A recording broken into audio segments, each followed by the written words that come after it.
Dalawang research vessels ng China ang namataan sa Philippine Rice na nasa silangan ng Northern Luzon ayon sa isang US analyst. Ang pakay ng mga naturang barko, palaisipan pa. Nasa frontline ng balitang yan, si Gio Robles.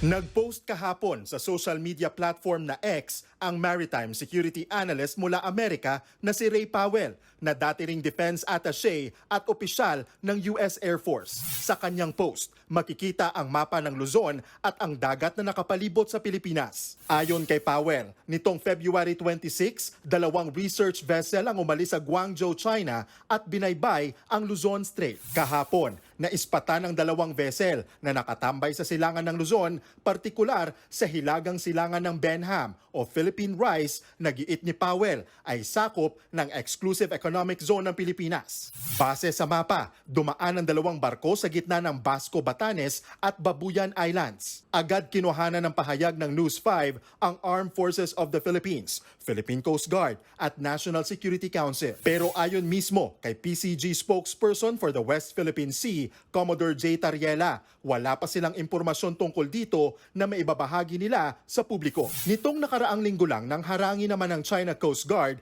ang ating barko na maghahatid lang dapat ng ayuda at krudo sa mga mangingisdang Pinoy sa Scarborough Shoal o Panatag Shoal. Naglagay muli roon ng mga floating barrier ang China at ginamitan ng signal jammer ang ating mga barko. Muli rin nilang iginiit ang kanila umanong soberanya. Bagamat ikinabahala yan ni Pangulong Bongbong Marcos, tiniyak niyang hindi titigil ang Pilipinas sa pagpapatrolya, pagdepensa at pagprotekta sa mga mangingisdang Pilipino sa ating mga teritoryo. Nitong Huwebes, pumirma ng kasunduan ng Pilipinas sa Australia para sa pagpapaigting ng maritime cooperation ng dalawang bansa. Nagbabalita mula sa Frontline, Gio Robles, News 5.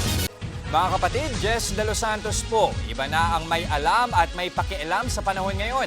Para sa tuloy-tuloy na balitaan sa Frontline kahit weekend, mag-follow at